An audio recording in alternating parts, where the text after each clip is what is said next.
Salut à toutes et à tous. Merci d'être là sur la chaîne Tech & Co. Merci de nous suivre comme chaque lundi soir pour votre rendez-vous dédié à la tech. Ça s'appelle Tech Hebdo et Jérôme Colombin est à mes côtés, bien évidemment, comme chaque semaine. Salut Jérôme. Salut François, et je suis ravi d'être à tes côtés et de vous retrouver comme tous les lundis soirs. Alors voici le sommaire de ce Tech Hebdo. Tout d'abord, on va faire le point sur la Paris Games Week qui vient de s'achever. C'était l'événement du week-end à Paris consacré aux jeux vidéo. Mélinda Davansoulas viendra tout nous dire. Et puis Jérôme, on s'intéressera au constructeur de smartphones Motorola qui vient d'annoncer un nouveau smartphone pliant, un peu, si tu veux, pour tous les nostalgiques du Razr, entre autres. L'intelligence artificielle au service de l'éducation et notamment pour corriger les lacunes des élèves. Notre invité nous dira tout, ce sera notre rendez-vous TechCare. Et bien voilà, vous savez tout, merci d'être là. Comme chaque lundi soir, c'est parti pour Tech Hebdo sur la chaîne Tech & Co.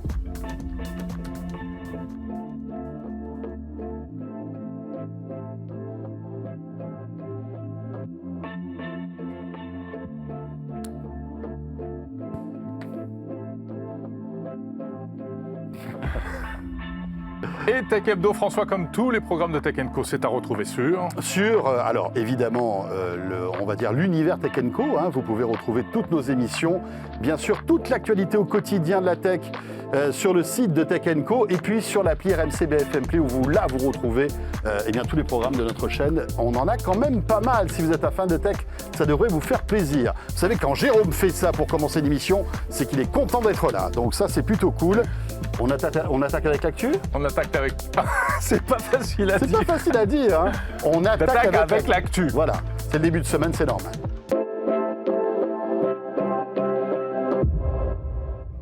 Si on commence comme ça à savonner au début de l'émission, on n'est pas arrivé. Heureusement, une professionnelle vient de rejoindre le plateau de Tech Hebdo. Ça fait plaisir, au moins une. Enfin un peu de sérieux. La pression d'entrée. Mélinda Davansoulas est avec nous. Salut Mélinda. Bonjour messieurs. Bonjour Mélinda de la rédaction de Tech & Co. Mélinda, qui alors a vécu cette Paris Games Week au cœur de l'événement, parce que tu y étais quasiment tous les jours. Ton petit cœur de gameuse a vibré. Mais ça m'a fait plaisir de retrouver la Paris Games Week, et en plus on est à côté. Alors quand même, oui, c'est vrai. Il faut avouer qu'on était un petit peu nantis. C'était le restart, comme on a dit. Ça fait 3 ans qu'il n'y avait pas eu de Paris Games Week, donc pas de salon du jeu vidéo à Paris. C'est quand même un des salons majeurs dans l'industrie. Et c'était... Alors, eux, ils appellent ça un restart. C'était vraiment ça. C'est-à-dire que là, on a tout revu comme il y a 12 ans pratiquement, parce que normalement, la Paris Games Week aurait dû fêter ses 10 ans en 2020, mais pas de salon pour cause de pandémie. Et bien là, il n'y avait que le hall 1 et beaucoup moins de monde. En 2019, il y avait 317 000 personnes qui étaient venues. Je ne sais pas si vous imaginez la densité sur 3 halls à l'époque. Là, un seul hall, mais quand même 150 000 visiteurs. Pas mal, hein ? Donc entre mercredi et dimanche de la semaine dernière, ça fait quand même un petit peu de monde. Pas mal. On voit que le jeu vidéo est toujours aussi appétant et qu'il arrive à générer comme ça des engouements. Évidemment. Donc ça, c'était assez sympathique de voir les principaux acteurs qui étaient là. Il y avait donc Xbox, PlayStation, Nintendo, Ubisoft. Vraiment, les grands étaient là. C'est quand même le premier salon à travers le monde qui peut quand même se targuer de ça. Pas mal, ça. On peut être fier de nous, la France quand même attire encore. Alors c'était très particulier. Moi j'ai connu le tout premier et il y avait un peu cette même ambiance. En 1804. Exactement, du haut de mon grand âge. C'est pas très gentil quand même avec Mélinda. Nous on pourrait sortir cette blague. Non mais voilà. Non mais c'est vrai. J'ai connu le premier, c'était quand? Je suis désolé 2010. Mélinda, j'arrive pas. 2010. Vois, ça fait quand même un moment. On devait y être. Mais vous deviez sûrement y être. Évidemment qu'on devait y être. C'était à l'époque pareil, sur un seul salon, enfin sur un seul hall, tout le salon, 48 000 m² quand même. C'est pas un petit hall. Mais il y avait exactement pareil, c'est-à-dire de très très grands espaces. Alors ça, c'est quelque chose qu'on n'avait pas connu à la Paris Games Week depuis plusieurs éditions. Ouais. Il y avait énormément d'espace. C'est un peu ce qui était surprenant, parce que vous un aviez... peu à l'américaine, on va dire. Alors, oui, mais avec de fait moins de monde dans les allées. La Paris Games Week, il faut quand même savoir que c'était le salon où on jouait un peu des coudes pour avancer dans les allées. Oui. En général, les visiteurs sont là. Il y a une journée presse la veille de l'ouverture officielle et les journalistes s'y pressent pour travailler, justement, pour éviter d'avoir la cohue du lendemain. Voilà, exactement. Là, honnêtement, moi, j'y suis retournée en semaine pour voir à quoi ça ressemblait. On pouvait circuler. Il n'y avait pas ces très, très, très longues files d'attente de joueurs qui venaient pour tester le Call of Duty qui, en général, sortait la semaine après. Là, pas de Call of Duty. Alors, donc, pas d'effervescence dans ce sens-là. C'est-à-dire que les éditeurs n'ont pas fait d'efforts véritablement pour essayer de se synchroniser avec le salon, pour qu'on ait des petites exclus. Alors, pas de nouvelles consoles, bien sûr, Voilà. puisque là, on est au milieu d'un cycle. C'est jamais vraiment le salon des exclus, pour la simple et bonne raison qu'il est placé très très tard dans Ouais. l'année. Et Alors, finalement, tous les jeux importants sont déjà sortis. normalement, oui, je te dirais bien. Mais cette année, c'est vrai que paradoxalement, God of War Ragnarok qui sort demain, n'était pas jouable sur le salon. Ce qui est un peu étonnant. PlayStation était là sans être vraiment là. Ils étaient sur le stand de la Fnac, parce qu'on sait qu'à l'échelle mondiale, normalement, ils n'ont rien le droit de faire. Donc il y avait un peu de jeu. Il y avait Horizon Forbidden West qui était là. Ils avaient beaucoup leur PlayStation Plus. Alors là, ils ont matraqué de communication sur ce service, vous savez, d'abonnement Oui. qui veut Il y a un peu le rivaliser. Netflix du jeu vidéo, finalement, à l'instar du Xbox, Alors, du Xbox Game Pass. Voilà, c'est ça veut vraiment rivaliser avec le Xbox Game Pass. Alors là, pour le coup, Xbox, ils avaient mis les petits plats dans les grands. Il y avait des jeux à gogo à tester sur le Game Pass. C'est vraiment le cœur de leur offre.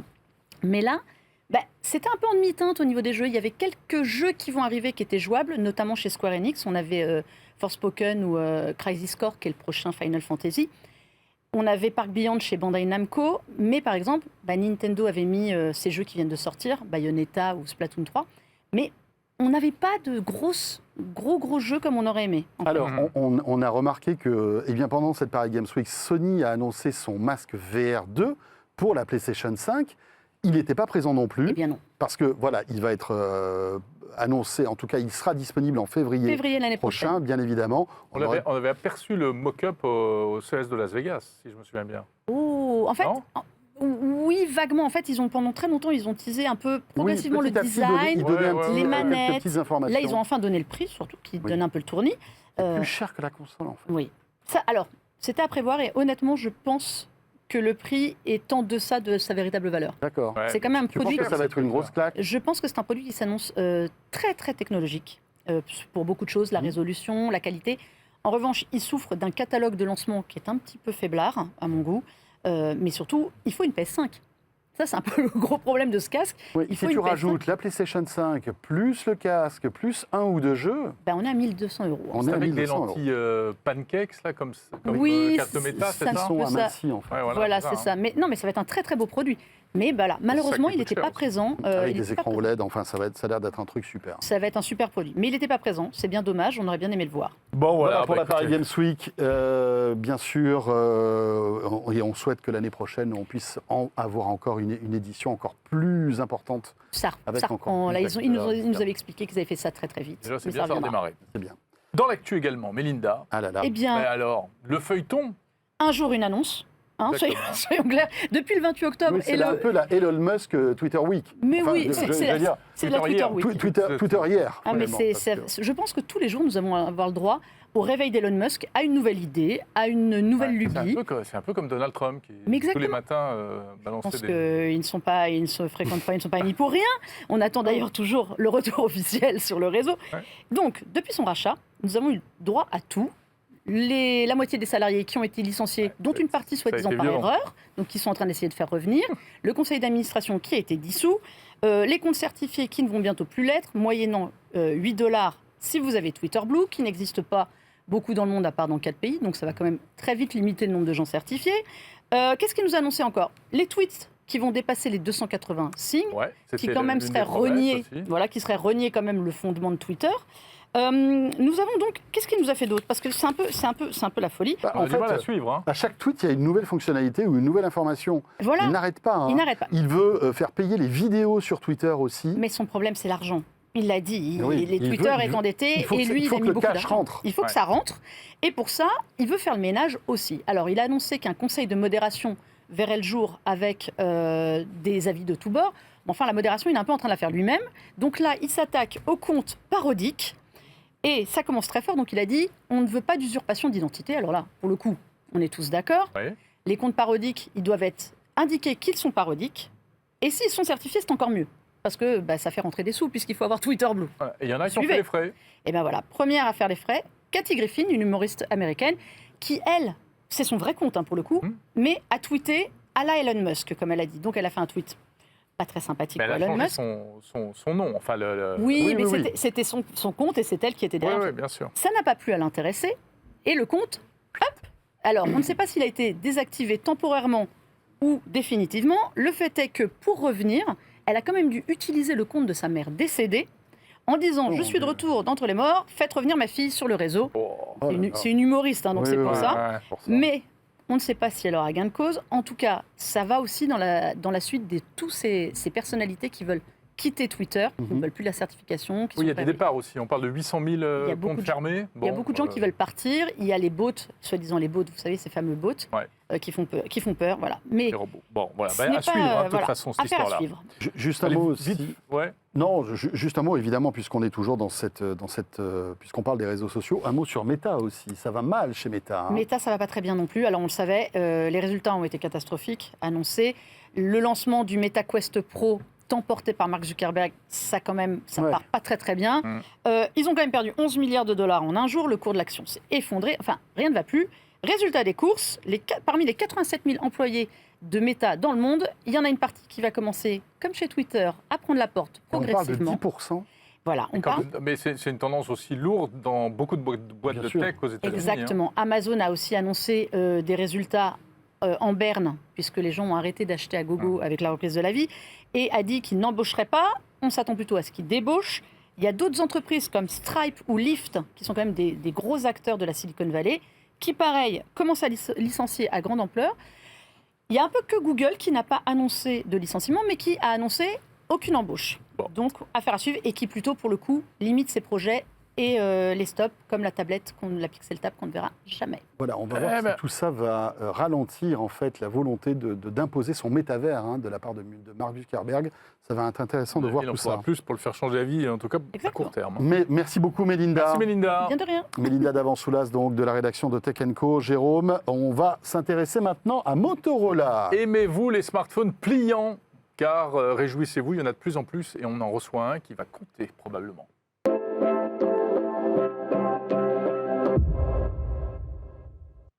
Alors je dis on reçoit un pliant. Non, nous recevons mieux qu'un pliant. Bah oui, Mais on évidemment. sent un humain qui se plie aussi, mais comme nous d'ailleurs, on peut se plier, mais Qui ça va a se- moins d'intérêt quand On va même. se plier à nos questions. Camille Castinel, bonjour. Bonjour Jérôme. Bonjour, Camille. Alors, parce qu'on a, Bonjour, on a François. connu Camille dans une autre vie, Mais mais oui, bien maintenant Camille est directrice communication et marketing de Motorola Tout France. à fait, Et voilà le retour de Motorola qui a été initié depuis quelques années maintenant, absolument. un peu partout dans le monde, en Europe et notamment en France, puisqu'il faut savoir que Motorola est sous l'égide de Lenovo. Hein. Tout à fait. C'est important, il faut le signaler. Et Motorola se relance donc avec toute une gamme de nouveaux smartphones. Ma chère Camille, vous êtes venue avec quelques-uns des derniers modèles qui sont sortis pour cette rentrée. Absolument. Déjà, je vous remercie de me recevoir. C'est toujours un plaisir d'être avec vous, messieurs. Plaisir partagé. Plaisir et donc, partagé. comme vous l'avez si bien souligné, donc Motorola revient sur le milieu, sur le marché français depuis à peu près 2 ans. C'était vu il y a 1 an, je pense, pour le retour, En effet. notre retour sur le marché français. Et donc, c'est un peu l'occasion de faire un petit bilan de ce qui s'est passé en l'espace d'un an et demi, presque, depuis notre dernière entrevue. Et donc, effectivement, nous avons sorti 3 nouveaux smartphones le 8 septembre dernier, donc, qui viennent compléter notre gamme Edge 30. Donc, chez nous, les Edge sont vraiment le haut de gamme de Motorola, puisque notre gamme se distingue en 3 familles de produits. Les Moto E, produits plutôt entrée de gamme, Moto G, emblématique, volumique, là où on performe vraiment bien aujourd'hui, Oui. et les Edge, qui sont ce qu'on appelle le flagship, donc vraiment les produits Concentré de technologie. Exactement, qui embarquent etc. nos dernières technologies, et le Razor, dont on va sûrement parler durant cette entrevue. Donc aujourd'hui, je vous ai ramené 2 des 3 produits qu'on a lancés, notamment ce Edge 30 Neo, qui est donc Joli. voilà, un produit... C'est sorti au fond de Tech Hebdo, t'as et vu en bah, plus. bah, Ça, c'est formidable. on a fait exprès, Vous on a avez fait C'est exprès. l'édition bien spéciale évidemment. Tech Hebdo. Absolument, c'est Génial. l'édition spéciale. Donc en gros, ce qui est intéressant dans ce produit, c'est un petit produit avec un bon rapport qualité-prix, 399 €, qui embarque un bon capteur photo, un bel écran de 6,3 pouces et surtout qui vient être un petit peu le fleuron de Motorola, puisqu'on a un partenariat avec la marque Pantone, je pense que vous connaissez, qui Oui, donc Pantone qui définit chaque année la la couleur de l'année. absolument. Et donc, nous avons l'exclusivité d'avoir un Very Peri qui est la couleur de l'année 2022 Wow. sur ce produit-là. Et ça fait vraiment la différence. C'est un produit qui a été annoncé. Donc et c'est des gens qui disent, voilà, cette année, ce sera cette couleur pour tout le monde. Absolument, mais ça Ouais. depuis... Pas pour tout le monde, c'est une tendance. C'est on va une dire, hein. tendance C'est qui une tendance. inspire la mode, le design. C'est vrai que tu vas te retrouver avec cette couleur dans Ouais, beaucoup je sais. de Non, mais c'est produits, rigolo. Voilà. design, etc. Ah. Un mot, vous le disiez tout à l'heure, Camille, vous avez relancé Motorola il y a plusieurs mois, Tout à fait. plus d'1 an. Oui. Quel est le premier bilan de cette année? Parce que on le voit malgré tout, Motorola arrive sur un marché qui est hyper concurrentiel, avec énormément d'acteurs, qu'ils soient américains mais aussi chinois pour la plupart. Tout à fait. Est-ce que vous arrivez à faire votre trou? Eh bien écoutez, on y arrive et on est plutôt très content de ce qui se passe là depuis à peu près 18 mois pour 2 raisons. La première, c'est qu'on a une gamme de produits qui est très large et qui répond vraiment aux besoins des utilisateurs. Donc on a une bonne réponse de la part de la distribution qui nous accompagne dans ce retour. Parce qu'il y a encore 2 ans, on était distribué que chez 3 acteurs de la distribution, c'est pas beaucoup. Aujourd'hui, on est partout. Donc ça, c'est plutôt un Oui, bon, donc la clé de bon la bilan. distribution est importante. Ah bah bien sûr. c'est, je dirais, le nerf de la guerre, hein, j'ai envie de vous dire. Et que pensent les clients de Motorola? Parce que c'est vrai que, alors nous, les plus anciens, on connaît Motorola parce qu'on a grandi avec, on se souvient des premiers téléphones GSM qui étaient des téléphones un peu emblématiques de Tout à fait, Motorola. absolument. Motorola a quitté un peu le devant de la scène voilà, avec l'arrivée du smartphone, revient.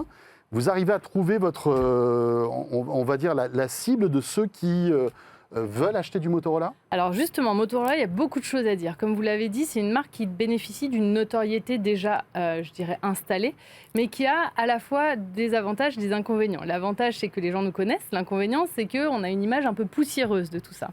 Vous l'avez bien mentionné également. Dans les années 2000, en fait, on a vraiment eu, je dirais, l'apogée de la marque, là où il y a eu notamment le fameux Razor. Donc le Razor étant justement, j'ai envie de vous dire... Et là, elle le sort de Absolument. sa poche, telle une Transition. magicienne. Exactement, puisque donc le Razor était vraiment emblématique. Bien sûr, c'était Et le donc, téléphone à clapet. Le voilà. fameux téléphone à clapet. Le must-have, hein, il fallait avoir le Razor à l'époque. must-have, de l'époque. Et donc là, nous voilà depuis le 25 octobre avec l'annonce du nouveau Razor, donc le Razor 2022, qui est donc un produit avec un écran pliant. Je vais vous... On a très envie voilà, de toucher, je vous bien connais, sûr. messieurs, je vous Ouais, connais. ouais, évidemment. Donc c'est un produit qui a été annoncé le 25 octobre, qui a été vraiment revisité, repensé de par son design. Comme vous pouvez le voir là, c'est un produit qui est plus compact. Motorola mise vraiment sur l'écran pliant, qui est la tendance du moment, hein, puisque vous avez sûrement lu tout ça, mais IDC, par exemple, annonce que d'ici Ça va démarrer, 2026, le marché devrait faire x4.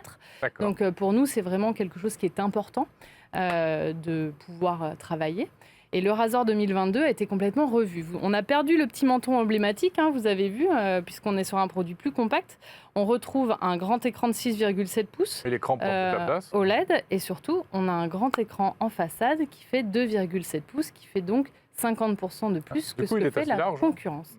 Exactement. Donc c'est un produit un petit peu plus large, mais pour autant très compact, avec une charnière qui a été complètement retravaillée, puisque comme vous pouvez le voir... Oui, si parce on- que c'est votre deuxième smartphone pliant. hein. Absolument. On a lancé un premier Il y a 2 ans, Razor je il y a crois. 2 ans, 2019. Ouais. Puis une version 5G en 2020. Et là, on arrive avec un design complètement repensé, une charnière complètement revue. Il est assez léger, j'ai l'impression, Oui. par rapport à... Il est léger et il a donc cette charnière adaptative qui permet notamment de le poser sur une table ou peu importe pour se servir Pour en notamment faire de une chaise, par très... exemple. Alors une chaise, je vous Bien sûr. déconseille, Jérôme, de vous asseoir dessus.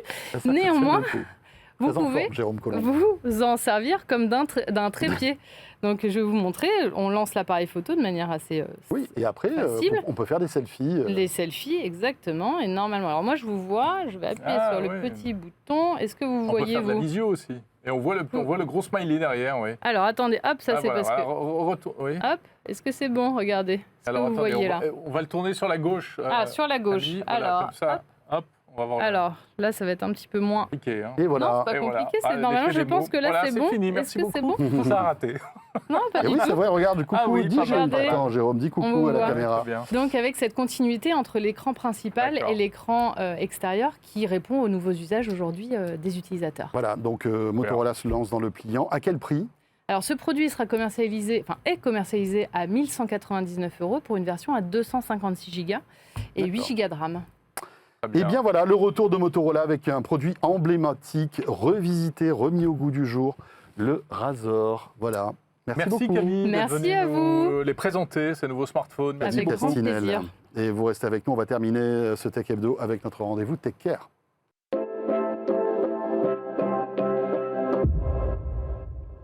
On va parler d'intelligence artificielle au service de l'éducation. et on reçoit comment on appelle ça, une start-up de la EdTech, on peut dire ça comme ça. Tout à fait. Catherine de Vulpillère est avec nous. Bonjour Catherine. Bonjour. Vous êtes la cofondatrice de Evidence B. Et donc, voilà, vous mêlez IA, les dernières avancées en neurosciences, sciences collectives, etc., pour, en fait, accélérer l'éducation, améliorer l'éducation. Oui, exactement. Alors nous, on s'attaque en priorité au décrochage scolaire. Moi, j'ai été prof très longtemps, à peu près à tous les niveaux, du collège, lycée, classe prépa, etc. Et c'était toujours Dans un quelle peu matière, étonnant dites-nous ? en lettres. Moi. En lettres. Voilà. Et j'étais toujours étonnée de voir des petits élèves très malins, apparemment, et puis qui avaient 3-4 en maths. Bon, Oui. c'est pas du tout normal, en fait. Qui L'humain, décrochaient malgré, Voilà. malgré Tout à fait. l'intérêt qu'il portait à la matière. Oui, potentiellement. En tout oui. cas, l'humain, il est fait pour faire des maths. Enfin, il a toutes les compétences nécessaires. Mais effectivement, il faut le bon accompagnement, il faut les bonnes ressources. la bonne méthode. Et la bonne Pédagogie. méthode, exactement. Donc, c'est pour ça que nous, on fait des petits modules, des petits logiciels qui attaquent justement ces savoirs fondamentaux, les fractions, le nombre, les opérations, la syntaxe, apprendre une deuxième langue. Et effectivement, on transfère, nous, des recherches. On a beaucoup d'innovation en fait dans nos contenus et on mêle ça avec de la personnalisation parce que si tous les enfants sont capables de marcher, tous les enfants ne marchent pas au même âge et si tous les enfants sont capables de faire même des maths, au même âge, devant une classe, devant un professeur, ils n'en sont pas tous au même endroit. Donc il y a besoin de personnaliser. Voilà. Alors c'est quel type d'outils par exemple ? Alors nous, en fait, c'est des outils digitaux. On a, les élèves ils peuvent utiliser un iPad, n'importe quel ordinateur, même leur téléphone mobile, et ils vont avoir des ressources, des activités, des exercices, et ils vont faire des parcours personnalisés sur un thème précis. Encore une fois, les nombres, les opérations. Mais qu'est-ce que vous apportez de nouveau Alors nous, ce qu'on en termes apporte d'apprentissage de nouveau, c'est comme vous disiez, c'est une méthode, c'est des typologies d'exercices qui vont, par exemple, sur les fractions. On sait qu'il y a certaines activités, par exemple, s'entraîner à des notions assez avancées comme les probabilités, sans même les nommer. Donc on a, par exemple, des petits gameplays, comme on dit, avec des petits tirages. On va demander aux élèves avec quelle roue ils ont le plus de chances de gagner. Et ils vont, comme ça, construire, en fait, ces apprentissages fondamentaux de manière très différente. C'est assez ludique, mais c'est pas fait au départ pour être ludique, c'est vraiment parce que c'est documenté par ces recherches. Et donc, effectivement, c'est des types d'activités très différents. Et l'IA, bien sûr, ce qu'elle apporte, c'est la personnalisation, c'est-à-dire que chaque élève a l'exercice qui lui convient à un moment donné. Ça s'adapte en fonction de son évolution. Tout à fait, de sa propre évolution. Voilà. En fait, pour schématiser, vous êtes là pour améliorer la connaissance des élèves, mais oui. En fait, vous leur proposez de prendre un autre chemin qui mène à cette connaissance, oui. qui sera peut-être plus compatible avec leur manière de penser, de fonctionner. Oui, exactement, c'est tout à fait ça. C'est vrai que les systèmes éducatifs ont leurs vertus. Moi, comme je disais, j'ai été enseignante, donc voilà. Mais par contre, ça ne s'adresse pas forcément. Enfin, il y a un certain nombre d'élèves qui décrochent par rapport à ça. Alors, arrive à chiffrer ce nombre d'élèves qui ne seraient pas compatibles avec la méthode pédagogique qui fonctionne la plupart du temps. Décrochage scolaire, à l'instant, là, j'ai oublié le chiffre, mais voilà, il y a quand même beaucoup d'élèves qui sortent sans diplôme des systèmes éducatifs. Je crois que c'est 11% en Europe, par exemple. Ça déclenche évidemment beaucoup de problèmes sociaux, etc. Donc effectivement, nous, ce qu'on propose, c'est, comme vous dites, cette méthode un petit peu de côté, en complément vraiment des apprentissages. C'est pour les professeurs aussi dans les classes. C'est pas du tout en dehors de ce système. Et donc, effectivement, ça permet ensuite que le professeur fasse finalement son cours, comme on dit, avec un terreau solide. C'est-à-dire que les fondamentaux sont là pour les élèves, ils sont capables de rattraper le train. Mais comment ça s'insère dans une séquence Oui. Justement, c'est le professeur, il sait par exemple qu'il va avoir une notion très difficile à appréhender. J'évoquais les fractions, j'évoquais les opérations. Donc, nous, on a en ce moment un produit qui s'appelle Adaptive Math, qui est pour tous les élèves de cycle 2 en France. Les 800 000 de chaque 2,4 millions élèves qui ont accès gratuitement à ça. Et donc, le professeur, il sait qu'il va aborder un point difficile. Donc, il peut tout à fait mettre sa classe devant un de ces modules pour justement permettre aux élèves de consolider en fait ces fondamentaux des fondamentaux et ensuite par exemple faire sa leçon, ou alors il a déjà commencé et il s'aperçoit qu'il a un petit groupe dans sa classe qui a décroché, donc il va lui proposer de faire ces modules. Voilà, on a la même chose sur la langue française, sur la maîtrise de la langue. Alors là, on a, nous, par exemple, un produit analogue qui s'appelle Adaptive Langue, qui aujourd'hui, par exemple, pour tous les élèves de l'Île-de-France, pour tous les lycéens d'Île-de-France, qui est accessible là aussi gratuitement. Même chose en région Nouvelle-Aquitaine, etc. Et donc là, c'est pour retrouver aussi la maîtrise de la langue, parce qu'on est avec des structures de la langue. Il n'y a pas de raison, là non plus, qu'on ne maîtrise pas la langue. Sauf si on est français, ce qui est une bonne excuse pour rien comprendre aux langues étrangères. Voilà. Hein, Oui, mais là, une c'est le circonstance français pour les atténuante. Français. Hein. C'est le français. Ah Oui, oui, là, tout c'est à fait. français. Il faut des outils numériques malgré tout pour bénéficier de tout ce que vous proposez. Oui, tout à fait. Alors bon, faut pas croire. D'abord, nous, la manière dont on s'implémente dans les classes, hein, ça peut être, comme je disais, pour quelques élèves. Et franchement, il n'y a pas beaucoup d'écoles aujourd'hui qui n'ont pas même ne serait-ce qu'un ordinateur Oui. au fond de la classe. On est ce qu'on appelle low device, hein, c'est-à-dire qu'il n'y a pas besoin d'être online. Il suffit que le professeur ait chargé l'application avant. D'accord. Voilà. Donc oui, il y a besoin de matériel, bien sûr, pour tracer. Hein. Nous, on est du numérique avec de l'IA, ça ne peut pas se faire sans, mais néanmoins, voilà, c'est pas du tout, il n'y a pas besoin d'un matériel hyper C'est des sophistiqué. programmes qui sont accessibles financièrement pour les Oui. écoles. Alors en pour fait, les- c'est gratuit. Hein. Ah, c'est Par gratuit. exemple, nous, on a deux modèles. Hein. Enfin, on a un modèle économique qui est B2B2C, donc en Mhm. fait, on s'adresse bien à des utilisateurs finaux. Et en fait, on y arrive à travers, par exemple, des marchés. Hein. J'évoquais Adaptive Math, hein. C'est un appel à projet qu'on a remporté il y a 3 ans maintenant avec le ministère de l'Éducation nationale qui, du coup, l'a acheté pour tous les élèves de cycle Oui, 2. d'accord. Donc c'est gratuit. D'accord. Même chose pour la région Île-de-France. Voilà. Voilà, ça Super. s'appelle Évidence B. Merci beaucoup Catherine. Merci à vous. Merci d'être passé, nous expliquer tout ça sur le plateau de Tech Hebdo. Très bien, Catherine de Vulpillère donc. Et c'est avec ce rendez-vous Tech Air que se termine ce Tech Hebdo. Bien évidemment, on a été ravis de passer cette demi-heure en votre compagnie. Et incroyable, mais vrai, on se retrouve la semaine prochaine. Et oui, on sera là, bien sûr. Tu Ah seras non, tout tu ne seul. seras pas là d'ailleurs. Tu seras tout Tu seul, vois Jérôme, ça t'apprendra. Voilà. À très vite en tout cas, merci de nous suivre.